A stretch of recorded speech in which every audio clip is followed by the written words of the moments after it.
Ladies and gentlemen, you are now about to witness the journey that is the Lyfe Choyces Podcast. Yeah! Welcome back, everybody, to the Lyfe Choyces Podcast, where we discuss mindset, success, the good and the tough aspects of going after your passions. On today's episode, everybody, we welcome Manny to the stage. Manny, how you doing? I'm doing good. Thanks for having me, Brad. Oh, it's my pleasure, dude. We've known each other for a while within the circles that we run in, and I knew I wanted to do this when I ran into you recently. And a big reason, you've been gone for a couple of years, right? Kind of like we met, fuck, man, I don't even know, probably like... I was 20 when we met. It was in 2011, I believe. Damn. Yeah. So 10 Roxy's, years ago, almost 11. Yep. Yeah. Roxy's Pub, shout out there. Yep. It's where I met a lot of my friends coming in and out of the port here in West Palm. And so you've been gone for a couple of years, and I noticed that while I was like kind of like searching and you know doing all my research for social media that we do, I started noticing on my Instagram that I started seeing your face everywhere. Yeah, the ads, man. Yeah, man. Yeah, I got after it. What is that about? So when you left, the last time you left West Palm, you headed... The first time I went to Los Angeles. Yeah. And then that's where I got picked up, depending how, where you want to start with the story. Story starts where it starts. All right, man. Let's see. San Francisco, went there, banged my head a little bit, kept the bar dream going, bartending, chasing after that nightlife. Yeah. It was heavy. Came back, failed, depleted even more than I was, and then we're back in LA now. Right. Where, things started changing. One thing led to another. I had a little social media platform that was coming. It was coming along pretty fair, I'd say, in the 30,000 following. Okay. So it wasn't, it wasn't new, but it wasn't like super big either. Right. And then I got picked up by this agency to do ads, and like that's what you were saying. Yeah. And I did a few, and then those few turned into several, and that's where you guys might see me, right. Like doing, TikTok or Facebook, Instagram, the whole nine. Like the one I remember the most, I think, is the dot card. The dot card. Yeah, man. I started seeing it. I'm just sitting there like doing my surf, and I'm like, wait a second. And I go to TJ, right? And I'm like, yo, TJ, this is our boy Manny right here. He's like, fuck yeah. And then of course the way like, the social media and the phones work, like all of a sudden now you would just like just constantly see it. Like it was just all the time. So some agency just kind of reached out to you because of your social media platform. It wasn't so much the agency as it was the person. That's why it's important to when you go out, sometimes people think it's silly, but you can have two approaches. And it's not to like linger on this, but it's important because I met this kid going out. Mm-hmm. A going out event turned into a business opportunity. So this guy liked my energy, my charisma, whatever you want to call it. And he's like, hey, dude, I've seen you do your own personal TikToks and you have a good approach to it. You have like that business man, kind of like a car salesman. Right. Yeah. You have that gab. And I'm like, all right, yeah, He's like, would you be interested in doing a commercial for me, for a personal client? And I'm like, all right, we could start there. It was new to me. Yeah. It's free exposure. Why not? Right. That was so good. He pitched it to, the agency he works with. So the private client now turned into an agency deal. So I did all the big whales, man. I'm talking Beer Club, Dot, Hims. Yeah. It's a bunch of them. Yeah. Yeah. No, like I said, I've seen probably at least six, 7 different ones throughout my social media. So that's just like, it's a huge thing for somebody, right? I mean, it's free. You got to think these guys are spending $250,000 a month. Right. On those commercials. Not me taking home that money, but investing it on my face, talking about their products. And it's like, you're not going to put money up like that if you don't believe in the person selling it, pitching it, whatever. Well, yeah, because you're a direct representation of that company, of that person.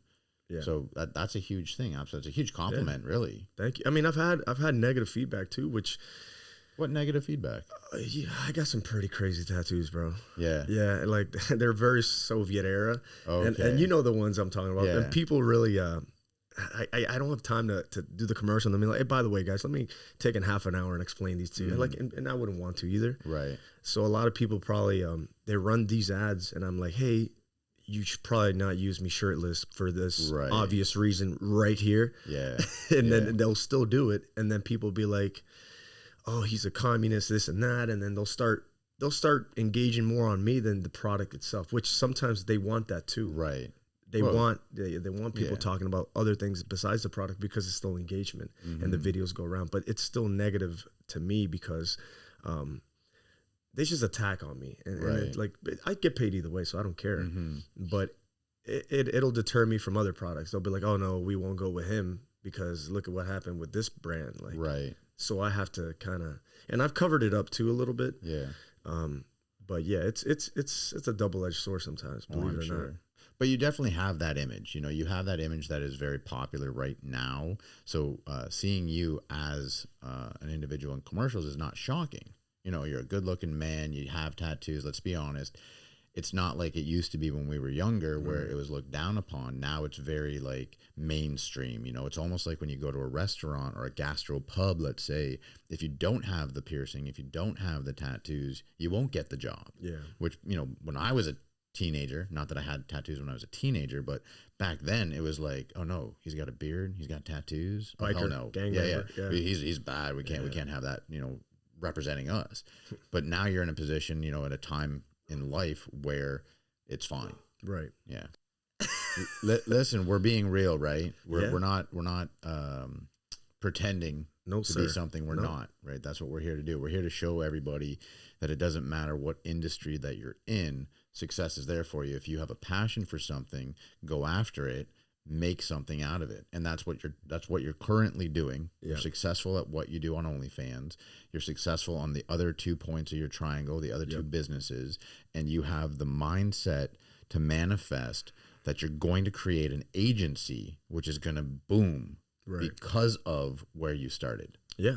That in itself is exactly what we do. Dude, here. I want you to type that up for me before I leave, and so I can have it on a card, because you said it best. Thank you. I have to stumble around like 4 paragraphs to get it down to like that sentence. I mean, listen, like I talked to Tice here, my production guy, about this.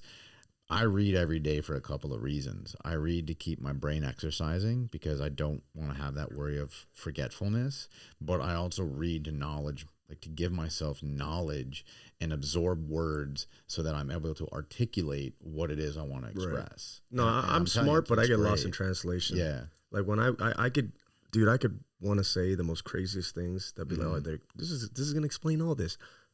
And then I get lost in translation. I like what I'm thinking, I can't relay it sometimes. Almost like you freeze? Almost like I freeze. Dude, it's so interesting that you say that, because I'm literally right now reading a book called The Tools. I don't know if you've seen, Tice, can you hold the book up that's on the desk there with you? Just hold the book up, the one I'm reading. Yeah, so see that, and it's by, what's the, Phil Stutz. Phil Stutz. See, I don't have my reading glasses on. I couldn't see that, but you could. I could read that, but I still wouldn't read that. That's hilarious. So there's a Netflix show called Stutz, right? Which is I hate the fact that I'm forgetting this. The gentleman from Superbad, Jonah Hill. He has a podcast? No, he has a Netflix documentary about this doctor, and the tools are the steps you need to use in order to get over certain things. And the freezing up has to do with like your inner shadow, basically. Watch the movie, grab a copy of that book. I'll definitely watch the movie. Yeah, watch the movie, and I promise after watching the movie, you're going to want to buy the book, because the movie discusses the tools, and then the book really opens you up to how to activate the tools. But anyhow, businesses, that's what you're here for. You're making money from the businesses that you've created. Yes. And you're doing it successfully because you're obviously being able to pay your bills. Yeah, and some. And some. Yeah, well, I'm thinking about my future. See, because, you know, these type of things are scary to people. Right. And it scares people, and they always hold it against you. Like, they want to remind you, like, hey, this is short-lived. Hey, don't spend that. Don't buy this car. And, you know, certain portions of what they say are true. You got to take into consideration, like, you can't just ball out as soon as you touch that check. Right. Because this is a very, you know, thin line in this business. You last a little bit and then you die. And it's easy to die because you stop forgetting, you know, you start forgetting what people want, or you fall off, or any million things can happen. They could just ban you. I've been banned off every social media except my OnlyFans and my Twitter. Wow. I've had 2 successful Instagrams. Okay. And then TikToks, I couldn't even tell you. I'm up to almost 1 million right now on this one, but this is my 6th one. I've had 4 at 500,000 just gone for nothing, for just taking your shirt off, or for spitting gum the wrong way, for not following the rules. Yes, the rules are very bad on TikTok, but that's just normal. Everybody knows that, right? But the point is, like, I took the OnlyFans and I started connecting it to other things that they coincide with OnlyFans. So if I do book covers for people, that'll pay me in itself as its own entity, but I still take the traffic from that comes free off their dime. Right. And I send it to my OnlyFans. And then when I do the commercials, it's the same scenario. They pay me, and I would do it for, I don't want to, I would do it for free. You can leave this, is fine. Yeah. I would almost do it for free because it's such a healthy relationship I have with them that they spend millions a month on all these advertisements. Right. And they're big whales there, man, that are playing. And that just comes in. And you got people that come into my OnlyFans and say, hey, dude, I saw you on Beer Club. What's up? Do you use it on your other bush? And, they say stupid shit, but it's working. It's traffic. It's traffic. Yeah. And it's off their dime. Right. And you see how the triangle just moves, and the OnlyFans is the big engine, but everything else is kind of like just bringing in like little stars, and I'm like a planet sucking in things around me. Yeah. So you're absorbing everything around you because you want to create something bigger for yourself. Marketing is the way, man. I love marketing. Okay. Yeah. I mean, it sounds like you're on the right path. It sounds like, you have 3 successful, income flows, which is important when you're trying to do stuff, especially in the social media industry. What are some of your fears going into it? Like when you first started doing this? Oh man. Luckily they're not my fears anymore. And I'll start. I love that. So when they're not. I have other fears, more like, cause dude, it's, how do I put this? Because it's so good. It's such a good question. Yeah. I've had rich dudes talk to me, before I got money and as I'm getting it now.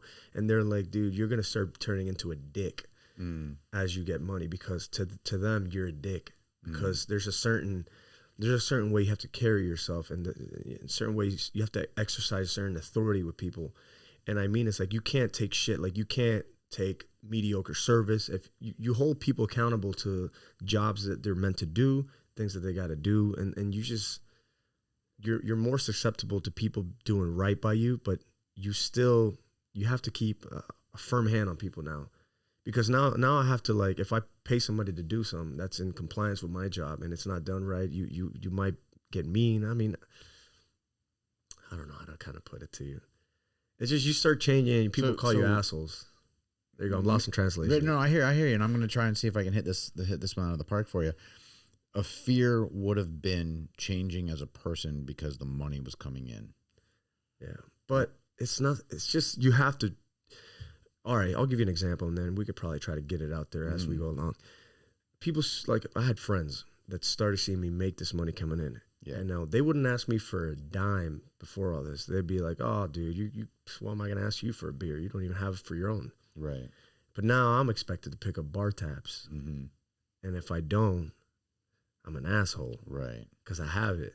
Right. So now I have to take accountability for these people's requests. Hey, come on, man, you making this? Get this, get that, and it's almost kind of like it questions the friendship. It's like, so this changed, and now you got to change with me. Like, yeah. You know what I mean? So it's like, and this is what I mean about being an asshole. You have to start cutting people off, and I've even had family that I've had to cut off, or I'm dealing with them in the process right now. Loans and shit like that. What you're talking about is a topic that we regularly have on this show. Really? Absolutely. It's finding your small circle of people that you know that you can count on, whether you're doing good or bad, and letting go of those people that aren't adding any positive forward motion in your life. And it's an unfortunate situation that you're dealing with, because on my side, my boys, we all take care of each other, and it's a small group of individuals, and nobody takes advantage of anybody else, whether they have little money or a lot of money. You know why I think that is? Why? Or one of the reasons. I know you guys go way back to the Stone Age. You guys, you guys are tight. But I think that is because you each have successful qualities in your own fields. It's not like you guys keep a dollar amount to who, because if whoever did that, we already know who's who. But it's because you each offer something, and you're not threatened by each other's shit. You guys are all successful in your own terms, in your own fields. You know, your TJ's a master mechanic, Cam is another master, crafter mechanic. Everybody has their own qualities, and no one's looking at the dollar. You guys could all laugh and kind of like coexist with in a financial kind of like atmosphere. And I say financial atmosphere because it is important. I've realized it is important. I can't hang out with my broke friends. I don't even have broke friends anymore. I mean, maybe I do, but I kind of use people and I use them not to sound like a dick, but I tell them what I want from them, what I require, and what I could do for them right up front. Yeah. That's what I mean. You're not using them in a selfish way. You're using them in an unselfish way. I just tell them, like, I have to be transparent with people now because I've played the soft card and it's backfired always on me, never on them. Right. And that's what I was saying earlier that I couldn't really get across. It's like one of the things that makes me feel like I'm an asshole, and this is what the rich guys were telling me. It's like, dude, people are going to feel like you're an asshole because you have to conduct yourself different. Like, now I'll take an approach to someone. I'll be like, look, I'll do this for you, but look, this is what I'm going to need from you. This is what I could do for you, and I need this back from you. And so it's just right there. There's no, bullshit. There's no like sad story. There's no fucking you over. It's clear to your face. I'm going to do this for you, and you need to do this for me. A, B, and C are going to get done. Yes. I need D, E, and F back. Yes. And there's nothing wrong with that. Transparency is very important when you're dealing with individuals. Very much so. I think letting go of those people that are coming after you now because you have money, that's them showing their true colors. It was so quick and so easy, dude. So easy to spot. It was quick like that. And you've got the mindset and the awareness, the self-awareness now that you can spot those people. So it's easier now, and not in a rude way, just to step away from them. I had to, man. It was easy to get rid of them. They kind of did it to themselves.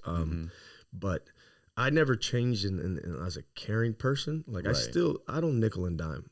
I watch actions. Like if I buy 4 rounds of whatever expensive drinks and you just buy me 2 beers, but it was in, due time and it was like organic. It wasn't like I had to ask. You just stepped up and nobody's keeping tabs. But you start missing your cues and I start noticing, what you're about.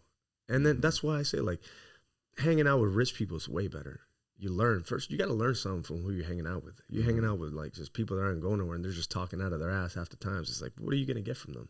Yeah. You got these quotes all over Instagram, TikTok. We've seen them, Yeah. They're true though. And I've learned them the hard way, like little by little as I go along. And my journey is not even that long. I've only been doing this for like 2 years now. Right. So I'm still freshly healing from all the fuck ups and bullshit I've had to. Listen, you're going to be healing your whole life, man. Yeah, healing a nice car. Yeah. Away from all that shit. So what you're saying is very true. We do see it all on social media right now. And it's important that we share that with everybody else. It's important that the viewers out there listen, but also like absorb it and then use it in their own life. You need to be surrounding yourself with the people that you want to become. If you want to become a successful business person, there's no point in hanging out with someone that's at the bar 7 nights a week drinking and not doing anything with their life. Right. And once you're able to do that, the earlier you can do that, the better your future is going to be.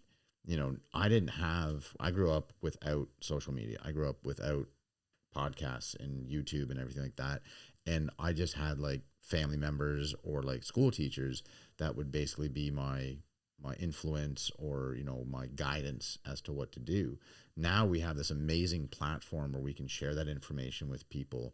And at 20, if I was hearing what we're talking about and it grabbed me in a way that I would listen, I'd be like, okay, by the time I'm 30, I'm going to have this, and this accomplished, because I would have started writing down goals rather than, where we're at now, which where we're at is fine.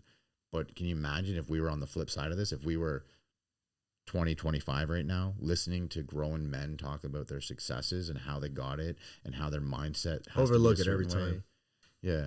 I mean, think about it. I could play this tonight and hear it and I still wouldn't believe it because when I was young, at least for me, I was very skeptical of everything. I just never gave anything a thought. I would process information like, I'd watch a podcast or watch somebody talk about something with finance or do this and you'll get this. And I could see the points being connected and I could see the finish line, on paper. But to execute those things, I was never interested because I was lazy. I was just lazy. Yeah. All this, at least in my world, social media, marketing, whatever type of money you're after, all it is just putting out habits that even have nothing to do with what you're doing. Just getting up early, just for the hell of it. Just say, hey, I'm just going to do it. Yeah. You don't want to do it, but if you just do it anyways, you start being, holy fuck, it's so much, it got easier. And you realizing that just you waking up early, which you hated to do before, now you're doing it. He's like, okay, well now I could start doing this and you should start, just going up. Everything's just inclimating. Just you could do this now. Now you're gonna start reading more. Now you're gonna start just whatever it is. Business is the same way. Like at least my business. Yeah. You just have to. The days that work the best for me are the days where I'm in a routine, a strict routine. One night out in a bar out of place throws me off a couple days. Right. Which I still do, and I'm not perfect. Yeah, hey, none of us are. You got to enjoy yourself, but just don't throw away your business for enjoyment. Yes. But it's so true. Like, if I go out on a Wednesday, Thursday night, and I know I have stuff to do Friday, it puts my schedule in jeopardy. And the closer it is to the bottom of the week, it's the worse it is. You know what I mean? I'll be out 2 days, it'll throw me off. So, just habits, man. Habits really. If you could get over, again, I'll say, it's so important. If you could get over just small habits, it'll lead to getting over bigger habits. Like just waking up early. Yeah. Just doing that. If you're a lazy person, you start doing more after that, I swear. Yeah. Well, I mean, it's literally what I do every day in my life now is I wake up between 4:30 and 5 o'clock.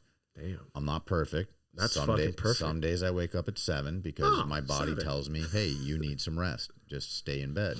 But my routine, which is very important to me, is that early morning wake up. And no, as a kid, my dad would be knocking on my door at noon on a Sunday, get up, and I wouldn't, you know what I mean?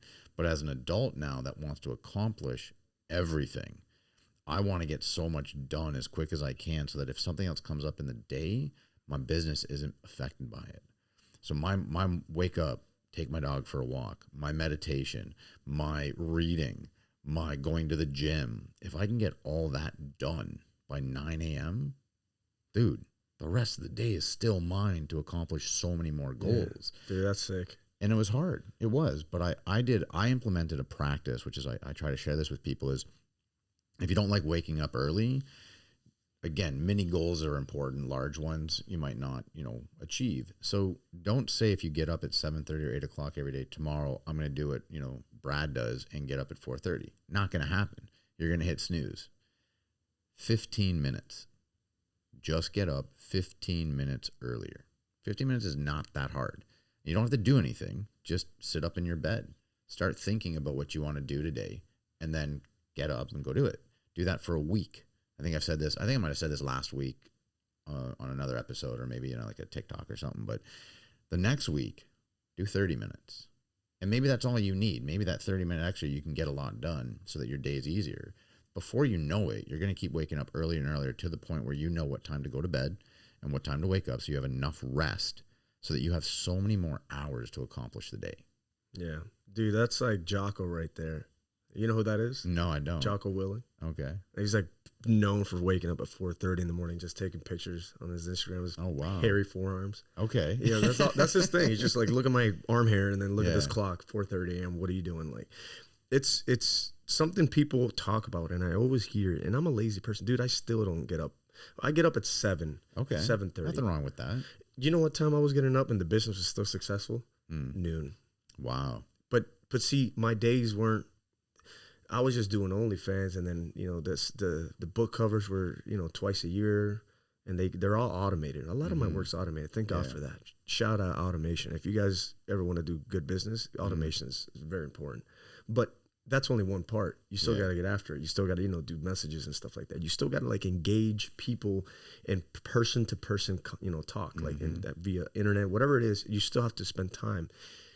Getting up early never was something I saw as important as I see it now, because it just didn't make sense to me. People, especially young people, they'll look at it getting up early like, for what? I don't have anything to do today. All I have to do is go to the bank at this time and then have an appointment here at 1. And so I'm good till 10. I'm good. But one bad habit will swallow you and it'll keep you there. Yeah. So like, that's why I'm telling you, like, one of the easiest first things you should do before you start changing anything is, you don't have to start like you being all like, Spartan, like waking up at 4:30. Just get up like 8 a.m. at least. Start there and watch how over time you'll develop, a strength to kind of overcome any obstacle. Because one of the hardest ones and easiest ones is just waking up early. Yeah. And then the other ones are like stop drinking, or the no drugs, this and that, and just maintain a clean focus on things, which I'm not doing either. And Right. I'm almost there. Yeah. I still drink every now and then, but it's not what I used to do. Right. But waking up early just tells yourself like, hey man, I'm up. I got the whole day to do this. I don't have anything to do today, but I'm preparing myself for that schedule. Right. I'm clearing up my calendar, and by calendar I mean my day. Like I'm up early. Yeah. Well, you're giving yourself the opportunity to get more done. Dude, you can't be successful really like top level of waking up like at noon and just that lifestyle. It's just so hard. So few people could do that. It can be done, but it's like, why would you even want to compete in that bracket? Just why wouldn't you want like the best playing field you can? We're giving you 2 guns. You're only taking 1. There's guys that are lethal with 1, but take the 2. Why not? Take the full schedule. Yeah. You need that productivity. You need that type of like commitment to your day and to yourself and to like the way you do things. Like you need good habits in your life. Waking up early is one of them. It's probably the most important one. Yeah. I mean, Steve Harvey says it on one of his reels. He says rich people don't sleep 8 hours a day. I mean, when I heard that, I was like, fuck. I mean, I think about like the industry I work in, where I literally work for the 1% of the 1%. And learn. Dude, yeah, like you said, like surround yourself with those individuals. I'm a sponge when I'm around them. Like I bring up business in conversations just to kind of like see what they're gonna say, see what little tidbits of advice they might give me without even knowing they're giving it to me. Because I wanna elevate myself. I wanna elevate everyone around me to get to that level where it's not competition. You're just achieving everything you possibly wanted in life. And I don't give unsolicited information to my friends anymore. I don't try to change them. I just try to show them what I do every day in hopes that it'll eventually, filter off into like their lifestyle. And you're right. 100%. There's always the person that can sleep in and kill it. Yeah. There are always the rules, the exception to the rules. People love watching that guy versus the guy that just did traditional. Wake up early and get things done because they don't want to do the hard things. Well, that's the important thing that people need to understand is like you were saying before, people don't always see all those little bits that you do in a day in order to get you to where you got. Yeah. And that's like, that can be discouraging for an individual. Like when they're venturing out into a business or starting their own company. Kevin Hart said it, the true grind is doing the same thing over and over again, day in and day out, without seeing any actual return on it. I mean, don't quote me, that's wrong his exact words, but that's his point. That's what it means to grind. No matter what anyone sees, you're still doing it every day, inch by inch, in order to get you those 10 yards. And I don't know, people need to hear it from people like us that are living their dreams. I mean, you're quite happy with what you're doing. Yes. Right? You're making money. You're doing things that you actually are passionate about, and you're succeeding at them. The best way I could explain it is this, man. I started doing what I was doing out of pure desperation. You knew what I did before I worked. I was a bouncer at Roxy's. I was a bouncer at another bar near it. I was just being a doorman, a bouncer, a bartender. That was my field. And then during the day, I would, fumble around construction jobs, electrician jobs, site development, just whatever I get my hands on, just to make $100 a day, whatever it is. That was my life, $100 a day. Yeah. And it wasn't the money that was the problem, because the money, I have a place to live always, parents, whatever it is, and I've always had like at least a little motorcycle to get around. So I've always had the bare minimums, but I was so, focused on just having fun versus getting out of that hole. I didn't see it as a whole. I saw it as I have enough. I have what I need. I might not get top tier pussy, which I still don't even get because, that's a whole nother chapter. We'll get into that. The women, oh, dude, I'm fierce talking about that shit. But I was so content with my life in this lazy manner where it's like there's nothing being, there's no real money ever coming in. And people will say money isn't everything. Make some and then tell me if you want to go backwards again, because backwards is death. I would never go back. I'm never going to be broke again. I mean, Right. Knock on wood. Knock on wood. I just have too much drive now. And that drive, no matter if my business fails, I'll go take a car salesman job and I'll still turn big money. Mm-hmm. Yeah, so you knock down on the wood, so Sushi thinks it's a door, which is fine. I don't mind if we hear a little Sushi in the background. Everyone, Sushi, the dog? Sushi, my dog. Yeah, everyone through our TikTok and our Instagram, they're all getting familiar with who Sushi is. She's like, bring her out one day. Yeah, she's just a sweetheart. She's a pit terrier. But what you're saying is very true. What I believe is, financial wealth, paper dollars, doesn't bring you happiness. I fully believe that. However, when you have the success of having constant income, when adversity comes at you, it's easier to deal with. So easy, bro. So much easier. So easy. And I love the fact that you're admitting how your back was up against the wall basically before getting into this, which is a great fuel for the fire. I don't know if you're an avid reader or not, but there's a book called Think and Grow Rich. I've heard of it. Is that the Rich Poor Dad? No, that's a totally other book. But it's within the same people, right? It's in the same realm of motivation to get off your ass. Think and Grow Rich is a study. A gentleman did a study of a whole bunch of people that are all, stupid successful, but wanted to find out what the commonality amongst all these people were. And a big thing for this was their backs were up against the wall. Very little to no money, very little to no education, and this was like a do or die situation. And really, yeah, this is what you're admitting. This is what most of us have to do. Like I expressed to you off camera before, how my whole company Lyfe Choyces kind of really got the kickstart. It was slowly starting, but then something happened in my life where I lost a job that I was part of for 9 years. 9 years I worked for a family that I thought was like, and it's a traditional great job. Yeah, dude, paid all my bills. Yeah, and not only that, it would almost be like a safe job to the world, right? And even a person like you could lose a job. So a tax agent could lose his job. Absolutely. A school doctor teacher, anybody. So having that happen to me, my back was up against the wall. I just didn't want to have that feeling anymore. Like the little time that I went without a job, which was only like 2 weeks, but losing that job made me realize, fuck no, I'm never going to be put in this situation again. Sucks. And I think all of us having to get put into that situation is healthy, because when your back is up against the wall, that's when you really start looking around. You're like, okay, well, how the fuck can I do this? What is more important to me? It's not the drinking. It's not the going out and partying. It's not the top tier pussy. It's literally, what can I do to make sure my bills are fucking covered? Yeah. What can I do so that I don't worry about having money in my pocket? Yeah, if money isn't important, like people say, then why is that so important? Because you need it. Well, you need to pay your bills. Of course, right? dude. I money is blood, bro. Yeah. Money it's is crazy blood. because I don't like to say that it's like an end all and be all, but if you want to have a house, if you want to have a roof over your head, if you want to have transportation, if you want to have clothes, unfortunately our society dictates that you need to have this paper dollar in order to buy that stuff. The thing is, when you're outside the circle and you're looking into the circle, you're making calls about things that you don't know that people in that circle have to do.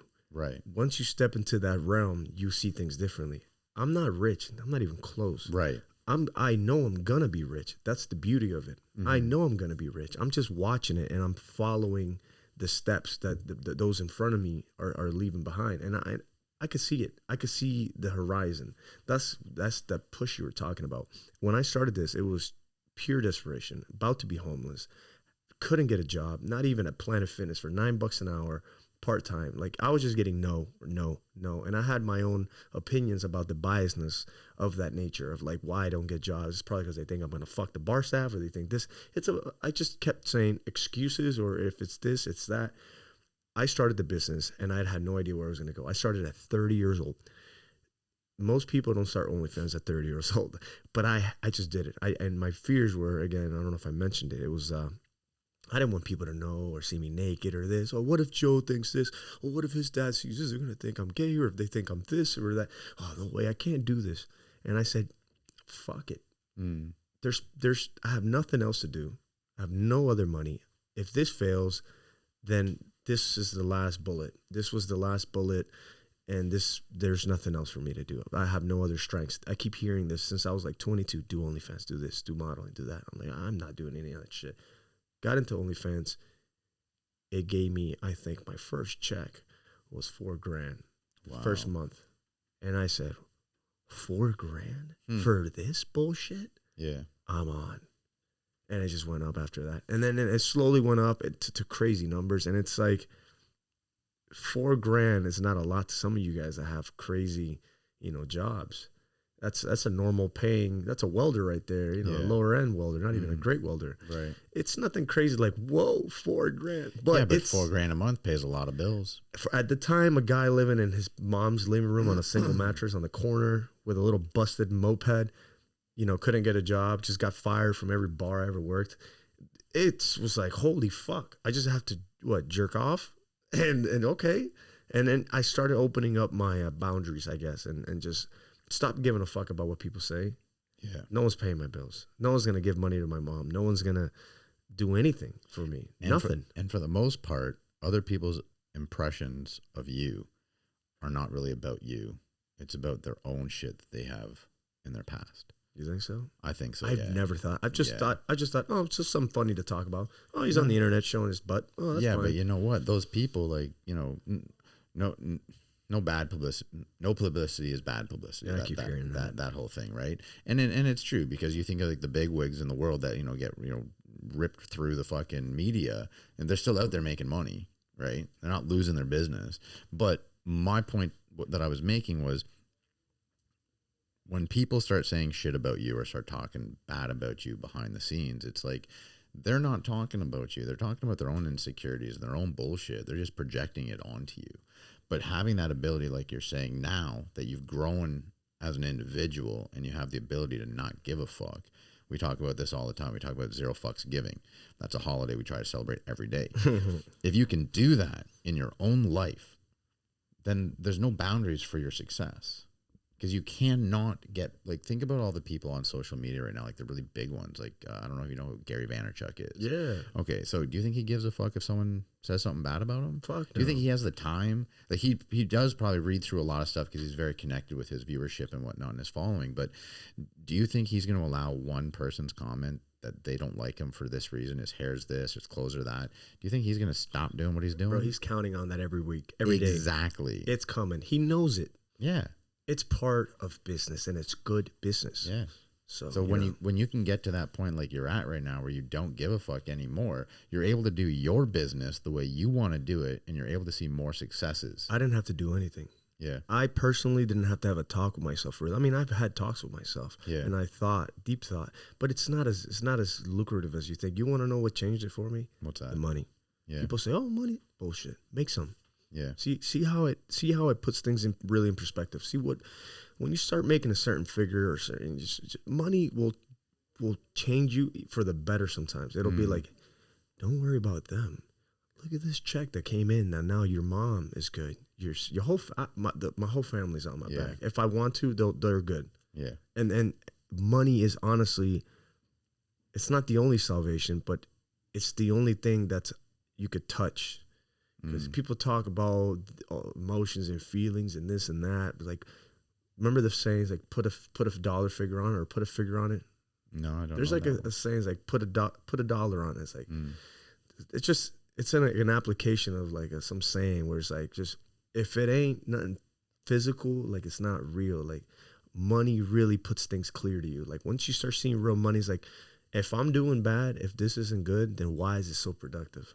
Right. Or is there maybe some fire at the end of the tunnel that I don't see yet that's waiting to implode in me? Who knows? But I'm not going to go backwards. Right. Because to police some, person's, judgment, they're like, oh, my conscience says you should probably do this better. And it's what you're doing is too, it's desensitizing. You should really look at your morals and ethics and you're not but I mean, let's look at it this way. I mean, the pornographic industry has been out there forever, dude. Right? I'm going to tell you what the best quote I ever got. The best quote this is honestly what, and I get goosebumps, is one of those quotes that I saw that I rent free. Yeah, you know that saying. It's from The Office. Okay. Robert California. Yeah, he was pitching a job interview, which he knew he had, but he just wanted to fuck with them. Yeah, because that's what deep thinkers do. They're just one step ahead of them. So this guy's like a chess player. He wasn't, but he's just thinks like one. So he tells the guy, he's like, they ask him a question. Well, you have experience in this. What makes you think you have experience in that? And then he goes, that's how I know you don't work in sales, because there's no such thing as product. Everything is sex. So there's no, you could sell whatever. It's selling and business is sex is involved. Mm-hmm. And I don't mean like you have to fuck someone. I mean like it's the charm. The allure. It's like everything is like a guy that you're doing business with just wants to feel respect. He gets into the saying, if you want to look it up for any of the viewers. It's such a cool saying because it's true. Everything, there's no such thing as product. It's whatever you're selling, how you approach it, how you do it. You know what I mean? How you pass it along. It's like, look at that president, that chick that wanted to be president, Tulsi Gabbard. Maybe I'm butchering her name, but she's smoking hot. Yeah. Dude, she's so hot. I'd vote for her. I don't even know what the fuck she stands for. Yeah. Just could take all the guns for all I know. I don't give a fuck. Take them. Well, she's hot. I mean, the saying does say sex sells. Right. Yeah. That's been in advertising. That's been in marketing from long before either of us were born. And it's not an incorrect statement. It always has and it always will. That's why in magazines, I don't know how many people out there read magazines anymore, but in magazines, when I was in a little back history, I went to advertising school when I was like 18 years old. And in magazines, they literally have subliminal messages inside of the pictures. And there's like, alcohol and like, ice cubes and liquid in the glass or whatever. And if you look closely at it, there's actually an imagery of like a man and woman, in the actual glass with the ice. So without even knowing it, they're telling like sexual you. Shit? Yeah, absolutely. Like without like even fucking. Like, well, together. Right. It's a still picture. So without even knowing it, subconsciously, they're literally saying, drink this and you'll get lucky. That's been in marketing and sales forever. It is. So I get it. Talking about that, what's next for Manny? You have, 3 businesses right now that are all kind of interchanging and bringing money together. You're working with your dad a little bit in your spare time to bring his company a bit more money. So the next big thing for you in the future, through the visualization, through the actual work is, hopefully this agency. Yeah, the marketing agency is the biggest. I think it's going to, and I want to diversify that, not just as one entity, but as like kind of like a sub pyramid, like commercials, just full blown commercials, advertisements. That's the main thing. But in that realm, OnlyFans management, I've built a platform. People tell me all the time, dude, you're not going to be good looking or young forever. Mm-hmm. I don't know how long I got. I think I age better with age. Right. That's my theory. Even if I don't, I have an answer. Whatever I'm doing is a platform. Mm-hmm. Okay, I sit on content that's material that I sell. The only difference is there's no expiration date. Okay, I could. There's a word for this. You could just stockpile this stuff, and it's archived forever. Mm-hmm. You know how many times people come up to me? As a side note, people come up to me. They're like, "Hey, dude, you got a video when you were like 27?" I'm like, "Yeah, I do." Mm. People buy stuff that's old all the time. So people are like, "Oh, well, what are you gonna do once you can't no more?" Once I can, I'm not planning on not doing it for some time. I'm giving myself a good 5-year window, which is feasible. Yeah. I'm 31. I think I could do this into 40. Right. I really think I could take care of myself to 40. You know. But what I'm doing is I have a platform that will never die. You would have to physically delete, which for my industry, Twitter is the biggest platform. Mm-hmm. And I am one of the biggest male entertainers, I guess you could say, for what I do. You could Google it. Yeah. All the top guys, I have a bigger following than them, and I did it off not knowing. Now that I do know, I'm toggling it and making it bigger. So I grow the platform, and now I've created a platform for everybody else. Now when people that have a fresh face, fresh blood come in, 19-year-old dudes, 19-year-old girls, whatever the case is, they don't have to start where I started. They're going to be like, hey, this guy's been doing this for 5 years. Look at all the clients he has. Yeah, you've created a template. I've created the template, and that's what my photographers for the books have done. We'll get back to that. Yeah. He was a famous model.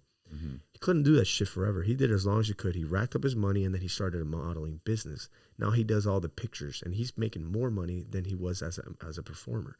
So I'm just taking what I'm making now, having fun, learning the craft, and it's just putting a structure. And now what I'm going to do is I'm going to start that agency and do commercials, which I'm doing now. Mm-hmm. Trial and error. Everything I'm doing now is just to learn, not on my dime, their dime. Right. I learn. I make my own agency. I want to have my own OnlyFans management. I want to help people do what I did because I learned and I could show them. There's never any facade with what I do. It's all transparent. You could see my platform. You could see how far I've come along. You could see the numbers. Numbers don't lie. Yeah. All my analytics are in your face before we sign anything. Mm-hmm. So you know you're in good business. I want to do those two things immediately. Those are two, like, just right off the back. Doing those things, just implementing those two new business deals, those are $1 million businesses monthly. Right. I mean, that's a great future plan for yourself. You have 3 companies right now that are obviously making money for yourself. You have a great platform. You have a great visualization of what you want next. You have 2 new business ideas that you already know are going to make money, which is what we talk about out here, is having blind faith in yourself and just knowing that what you're actually going after, you're going to accomplish it. Yeah. So I love that. I love your energy. I like you as a person. We've always gotten along. I'm very, very happy you came here today. We're going to make sure for all of you out there that all of Manny's socials are going to be underneath this video. He's going to give you a quick rundown of them right now. You can go ahead, Manny, just tell them. Yeah, you guys could find me on Instagram, and then from there you can follow my link tree to all my Twitters, my OnlyFans if you're interested, and just TikToks in general. But my Instagram is at Sojmani. It's SOJMANII, 2 I's at the end. So that's Sojmani. And then my TikTok is, you'll see the links there because it's all different names. But yeah, you guys can find me there. And like I said before to everyone out there, we will have all of his information underneath this video that you can click down to. Manny, thank you so much for coming in today. Thanks, like everyone else, I really enjoy the conversation. I hope you come back again. I'd love to see how these future endeavors, your businesses pan out for you. I'm interested in maybe even collaborating on a few things with you in the future because you do seem to have quite a lot of knowledge with advertising and marketing and commercials. To everyone out there that came in this week to the Lyfe Choyces podcast, thank you once again for showing up and listening or watching. Please don't forget to scroll down and hit subscribe, like, comment, let us know what you want to see next time. We love having you here week after week. We're going to keep doing what we do here on the Lyfe Choyces podcast. Always remember, no matter what you're doing in life, it's your move. Much love, everybody. See you next time. Ladies and gentlemen, You are now about The Journey, Lyfe Choyces podcast.